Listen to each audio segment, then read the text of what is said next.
कर दी। वो वाकया यूं था कि 1987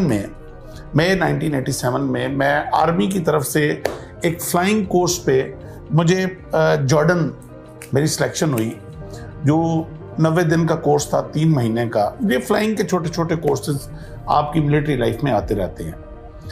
खैर मैं 1997 में मैं जॉर्डन पहुंचा, तो वहाँ मिलिट्री बेस है, किंग हुसैन मिलिट्री बेस।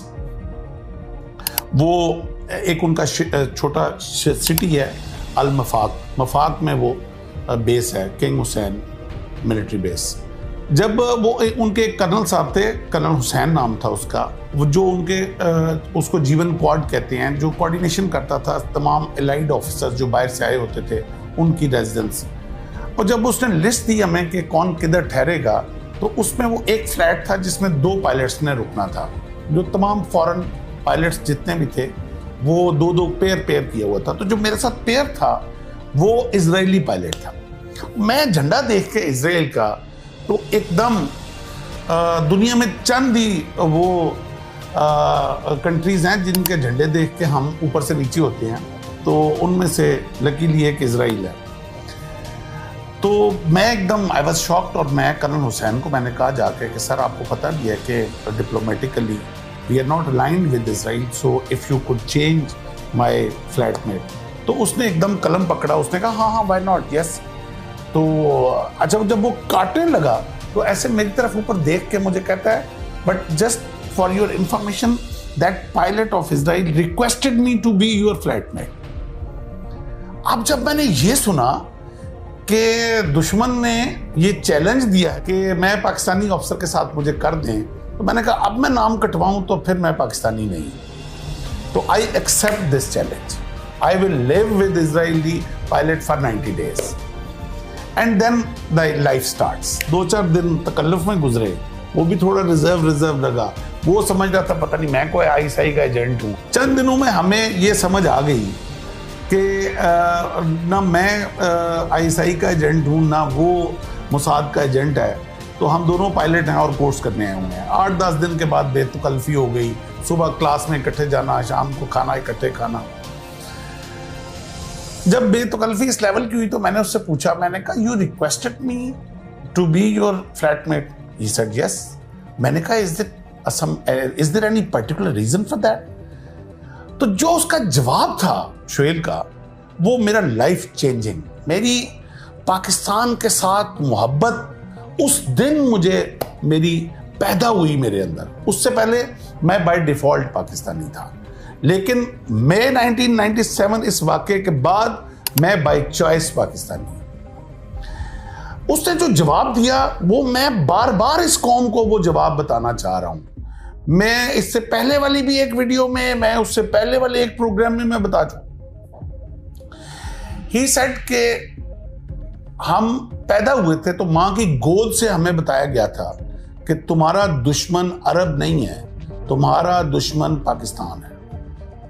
कहता है उसके बाद मकतब में आए तो मकतब में हमें पढ़ाया गया कि तुम्हारा दुश्मन पाकिस्तान है। कहता है मकतब के बाद स्कूल में, मकतब उनके कहते हैं मदरसे टाइप को जो कंपलसरी है स्कूल से पहले।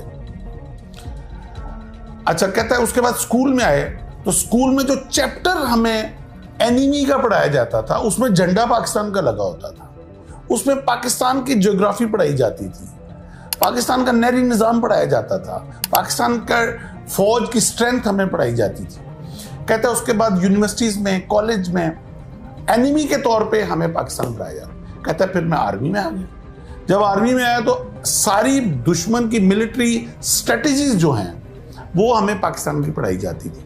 कहता है जब पैदा होने से लेके आज तक दुश्मन दुश्मन दुश्मन पाकिस्तान सुनते आए हैं, तो एक मौका मिला कि दुश्मन के साथ 90 दिन गुजारने का। तो वो आर्मी की टर्मिनोलॉजी होती है नो योर एनिमी। तो कहता है नो योर एनिमी का चांस मिला तो why should I miss it. मैं उसकी बात सुन के थोड़ा सा मैं हैरान हुआ। मैंने कहा शोएल ठीक है, हम आपको ड्यू टू मस्जिद अक्सा एंड ड्यू टू फलस्तीन हम डिप्लोमेटिकली आपको एक्सेप्ट नहीं करते, मगर इस लेवल का हमने कभी आपको दुश्मनी के भी काबिल नहीं समझा। हमारे लिए तो इंडिया ही काफ़ी है जो हमारे साथ जुड़ा हुआ है मशरक के ऊपर, और उसके लिए हम काफ़ी हैं, हमारे लिए वो काफ़ी है। तो तुम लोग किस लेवल पे जा चुके हुए? तो हमने वी नेवर थॉट। तो जो इसके बाद जो उसने जवाब दिया वो इससे भी ज्यादा अहम था। उसने कहा तुम लोग अभी सोए हुए हो, अभी तुम्हारे लीडर्स तुम्हें बता नहीं रहे कि तुम लोग क्या हो और क्या काम तुम लोगों से लिया जाना है आगे, जबकि हमारे लीडर्स ने हमें बता दिया। इसलिए हमें बहुत क्लियर है कि तुम लोग क्या हो, लेकिन तुम लोगों को खुद भी नहीं पता तुम लोग क्या हो।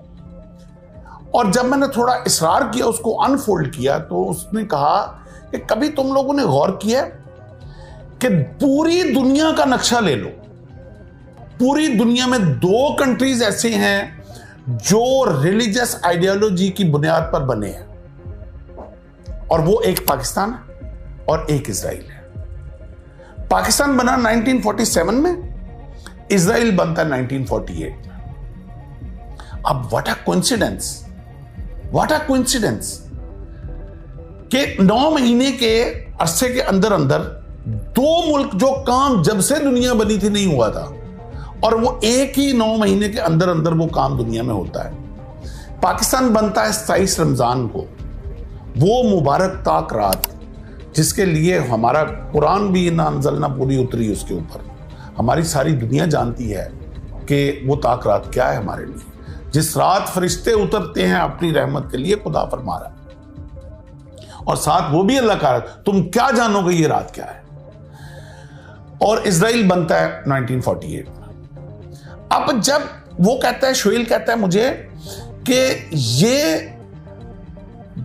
ये ऐसे ही नहीं बना, ये बाय डिवाइन हुआ है। और जब एंड ऑफ द वर्ल्ड जो जंग होनी है वो हमारे 2 मुल्कों के बीच में होनी है। आधी दुनिया तुम्हारे पीछे खड़ी होगी, आधी दुनिया हमारे पीछे खड़ी होगी, और ये उसके लिए तैयारी की जा रही है। अच्छा, मैं उसकी बातें सुन के मैंने कहा यार ये लंबी छोड़ गया है, ये क्या बात कर रहा है। इसके पीछे तो आधी दुनिया खड़ी होगी, वो तो समझ आता है, अमेरिका इसके पीछे यूरोप है, इसको बनाने वाले यूरोपियन है, तो हमारे पीछे कौन खड़ा होगा।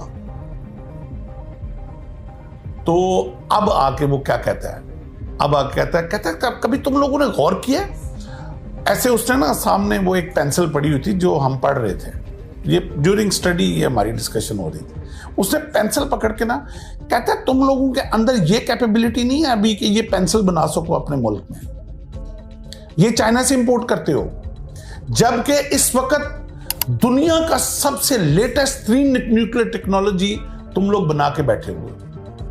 This is a miracle. तुम लोग अपना शार्पनर चाइना से मंगवाते हो, जबकि इस वक्त तुम फाइटर जेट बना रहे हो। उस वक्त हम प्रोडक्शन शुरू हुई थी, यानी कि वो टेक्नोलॉजी अभी JF-17 अल्हम्दुलिल्लाह अभी तो प्रोडक्शन भी हो गई, और वर्ल्ड लेटेस्ट जो अभी हमारा जहाज है और वो अभी एक्सपोर्ट भी हो रही है। ये मुझे उसने 1977 उसने 1997 बोला, कहता है ये ऐसे ही हो गया, दुनिया की 6ठी प्रोफेशनल आर्मी लेके बैठे हुए हो तुम लोग, और जो कंपटीशन इंटरनेशनल आर्मी का होता है उसमें तुम्हारी फौज नंबर 1 होती है। कहता है ये ऐसे ही हो गया, जबकि तुम लोग इस वक्त IMF के कर्जे के अंदर गुड्डे हुए। ये कौन कर रहा है? ये बाय डिवाइन हो रहा है, somebody is doing it। ये तुम लोगों को खुद नहीं अभी समझ आ रहा। ये जब आखिरी वक्त आना है, जब हम दोनों ने आमने सामने खड़ा होना, तुम लोगों को उस वक्त तुम्हारे लीडर्स ने तुम्हें गाफिल रखा हुआ है। वो बेतकल्लफी की वजह से फरत जज्बात में बोल गया, या कुछ ऐसा भी है कि हम पाकिस्तानी होस्ट बड़े अच्छे होते हैं। मैं उसको अक्सर बाहर खाने के लिए ले जाता था, बिल मैं पे करता था। तो वो हमारी जो अच्छी होस्ट होने की एक काबिलियत है ना, तो शायद उस वजह से वो सच उगल गया मेरे आगे। आप यकीन करें कि वो दिन था जिस दिन, उससे पहले मैं बाय डिफॉल्ट पाकिस्तानी था, लेकिन उसकी बातें सुन के मैं बाय चॉइस पाकिस्तानी हो गया। मेरे सारे रिश्तेदार फॉरेन कंट्रीज में थे, मेरे ससुराल सारा फॉरेन कंट्रीज में था, and they wanted me to settle in USA, and I had all the opportunities to do very good abroad. मेरे पास सब कुछ था, मगर I decided not to leave this country ever, ever, ever. और मैंने अपने बच्चों को भी कह दिया